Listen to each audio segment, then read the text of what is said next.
بسم اللہ الرحمن الرحیم۔ عزیز طلباء، آج کلاس 7 اردو کا جو ہمارا لیکچر ہے وہ ہے نظم نعت۔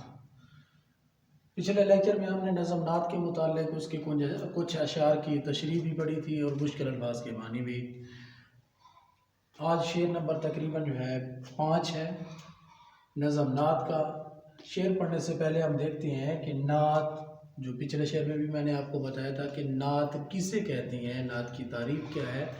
آج پھر سے دہرا رہا ہوں کہ نعت ایسی نظم کو کہا جاتا ہے جس میں حضرت محمد صلی اللہ علیہ وسلم کی تعریف، حضرت محمد صلی اللہ علیہ وسلم کی مدد کی جائے، ایسی نظم کو نعت کہا جاتا ہے۔ تو بیٹا نعت نظم ہے اور اس کا شعر نمبر تقریباً 5 ہے۔ محمد صلی اللہ علیہ وسلم نام ہے اس عظمت شرح شریعت کا جو ناداروں میں دھن والوں کی دولت بانٹتی آئی۔ بیٹا نعت میں جو کہ ہم نے پڑھا ہے حضرت محمد صلی اللہ علیہ وسلم کی تعریف کی جاتی ہے۔ حضرت محمد صلی اللہ علیہ وسلم وہ برگزیدہ پیغمبر ہیں جن کو اللہ تعالیٰ نے پوری کائنات کے لیے پیغمبر بنا کر بھیجا۔ آپ صلی اللہ علیہ وسلم کی جو شریعت ہے وہ بھی شریعت، آپ صلی اللہ علیہ وسلم کا جو مذہب ہے وہ بھی پوری دنیا کے لیے رہبر اور رہنما ہے۔ اس سے پہلے آپ صلی اللہ علیہ وسلم کی آمد سے پہلے جتنے بھی پیغمبر گزرے ہیں وہ کسی خاص قوم، علاقے یا قبیلے کے لیے پیغمبر یا نبی بن کر آتے تھے، لیکن حضرت محمد صلی اللہ علیہ وسلم پوری کائنات کے لیے رہبر اور رہنما اور پوری کائنات کے لیے نبی بن کر آئی ہیں۔ تو شاعر آپ صلی اللہ علیہ وسلم کی اسی عظمت، آپ صلی اللہ علیہ وسلم کی اسی مقام اور مرتبے کی مدد اور آپ صلی اللہ علیہ وسلم کی نبوت کو خراج تحسین پیش کرتے ہوئے کہتی ہیں محمد نام ہے اس عظمت شرح شریعت کا۔ محمد صلی اللہ علیہ وسلم ایسی ذات کا نام ہے جو عظیم شریعت پوری کائنات کے لیے وضع کرنے والی ہیں۔ حضرت محمد صلی اللہ علیہ وسلم نے جو دین، جو شریعت پوری دنیا کے لیے چھوڑی ہے، آپ صلی اللہ علیہ وسلم نے جس مذہب اور جس دین اور جس شریعت کی بنیاد رکھی ہے وہ پوری دنیا کے مذاہب اور پوری دنیا کی شریعتوں سے عمدہ اور بہترین ہے۔ اس لیے آپ صلی اللہ علیہ وسلم کی جو شریعت ہے، آپ صلی اللہ علیہ وسلم کی جو سنت ہے، آپ صلی اللہ علیہ وسلم کا جو مذہب ہے وہ بلند مقام رکھنے والا ہے۔ اسی کو خراج تحسین پیش کرتے ہوئے، خراج عقیدت پیش کرتے ہوئے شاعر کہتی ہیں محمد نام ہے اس عظمت شرح۔ عظمت شرح، عظمت کہتے ہیں بیٹا بلند مقام کو، بلندی کو۔ آپ صلی اللہ علیہ وسلم کی جو شریعت ہے وہ عظیم شریعت ہے، کیونکہ ہم پڑھ چکی ہیں کہ آپ صلی اللہ علیہ وسلم کو جو نبوت عطا کی گئی ہے وہ افراط و تفریط سے پاک ہے، یعنی آپ صلی اللہ علیہ وسلم کی نبوت میں کوئی کمی بھی نہیں پائی جاتی، کوئی زیادتی بھی نہیں پائی جاتی۔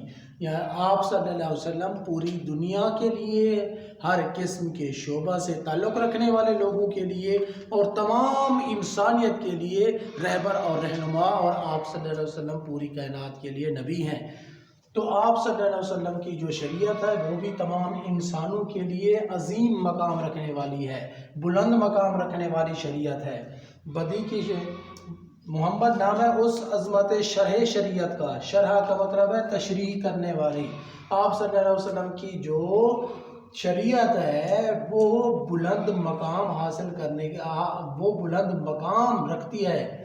آپ صلی اللہ علیہ وسلم کی نبوت پوری کائنات کے لیے عظیم نبوت ہے، آپ کی شریعت بھی پوری کائنات سے کی عظیم شریعت ہے۔ تو شاعر اسی کی وضاحت کرتے ہوئے کہتی ہے محمد نام ہے اس عظمت شرح شریعت کا جو ناداروں میں دھن والوں کی دولت بانٹتی آئی۔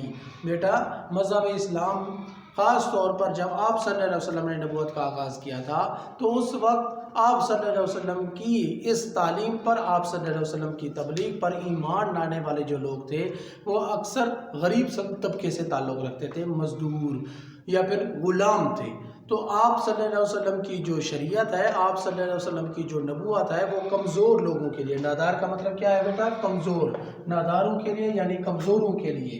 آپ صلی اللہ علیہ وسلم کی نبوت جو ہے ناداروں میں دھن والوں کی دولت بانٹتی آئی، دھن والوں دولت مند بانٹتی تقسیم کرتی آئی۔ جو آپ صلی اللہ علیہ وسلم نے مذہب پیش کیا ہے اس مذہب کی روح سے تمام لوگ آپس میں مساوات رکھتے ہیں، کسی کو کسی پر کوئی برتری حاصل نہیں ہے، کسی کو کسی پر کوئی فوقیت حاصل نہیں ہے۔ اگر کوئی مالدار ہے تو وہ اپنے مال میں سے زکوٰۃ نکالے۔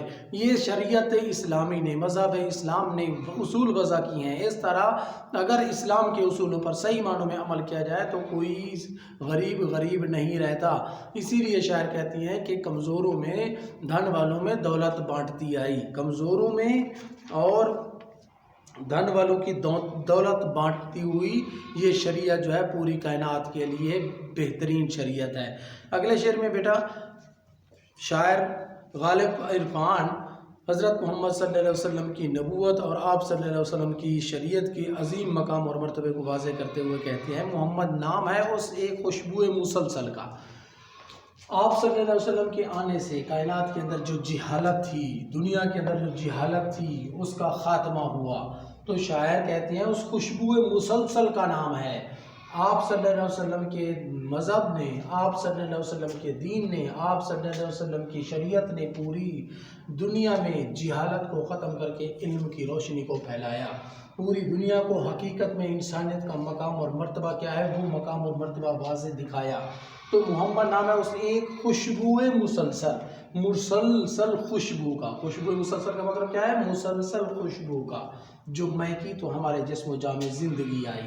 بیٹا اس شعر کے اس مصرع میں شاعر کہتی ہیں کہ اس سے پہلے انسان ظاہری طور پر تو زندہ تھے، لیکن ان کے اندر زندگی کے جو اصول، زندگی گزارنے کا جو طرز عمل ہے، جس طرح انسان کا جو حقیقی مقصد ہے زندگی گزارنے کا، وہ پایا نہیں جاتا تھا۔ اس لیے جب آپ صلی اللہ علیہ وسلم آئے، آپ صلی اللہ علیہ وسلم نے جس دین کی بنیاد رکھی، آپ صلی اللہ علیہ وسلم نے جس دین کی تبلیغ کی، جس دین کی اشاعت اور پھیلاؤ کے لیے اپنی پوری زندگی وقف کر دی، تو اس دین کو شاعر نے خوشبو مسلسل سے تشبیہ دی ہے، جس سے شاعر کہتی ہیں کہ ہمارے جسم اور جان میں مہک پیدا ہوئی اور اس مہک سے ہماری زندگی بن گئی۔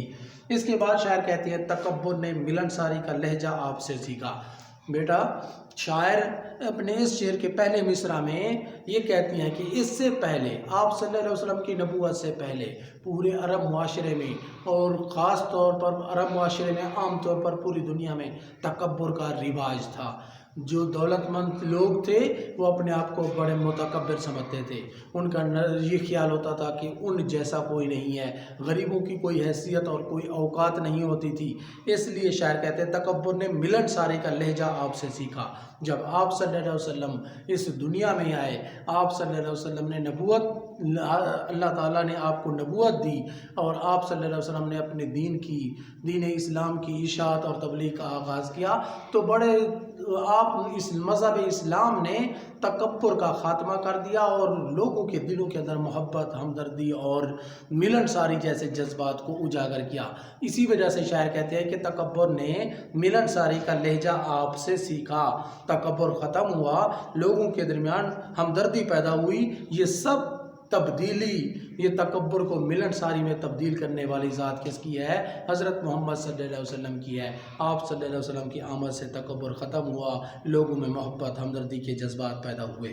روش بدلی، روش کا مطلب کیا ہے بیٹا؟ عادت۔ روش بدلی، اکڑتی گردنوں میں خمی آئی۔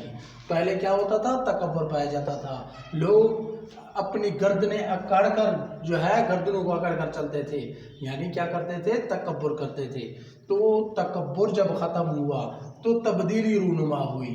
تبدیلی رونما کیسے ہوئی؟ لوگوں کے اندر تکبر ختم ہوا اور ملنساری پیدا ہوئی، محبت، اتحاد، یگانگت، ہمدردی، تعاون جیسے سنہرے اصول انسانوں کے اندر نمودار ہوئے۔ روش بدلی، عادت بدلی، اکڑتی گردنوں میں خمی آئی، اکڑتی غرور کرنے والی گردنوں میں خمی آئی، جھکاؤ آیا۔ اب تکبر ختم ہوا، کیونکہ اسلام تکبر کرنے والوں کو پسند نہیں کرتا۔ قرآن مجید میں بھی تکبر کرنے والے کو بہت زیادہ مذمت کی گئی ہے۔ تو شاعر کہتی ہیں اکڑتی گردنوں میں خمی آئی۔ خمی کا مطلب کیا ہے؟ جھکاؤ۔ جو لوگ پہلے غرور کرتے تھے، فخر کرتے تھے، اب ان کا غرور، تکبر ختم ہوا اور ان کے اندر عاجزی پیدا ہو گئی۔ تو بیٹا یہاں تک ہم نے جو کچھ پڑھا ہے، جو 3 اشعار پڑھی ہیں، ان کے مشکل الفاظ کے معنی آپ نے یاد رکھنے ہیں اور اس کے ساتھ ساتھ مختصر سوال بھی آپ نے اس نظم نعت کی مشق کے مختصر سوال بھی تیار کرنی ہے۔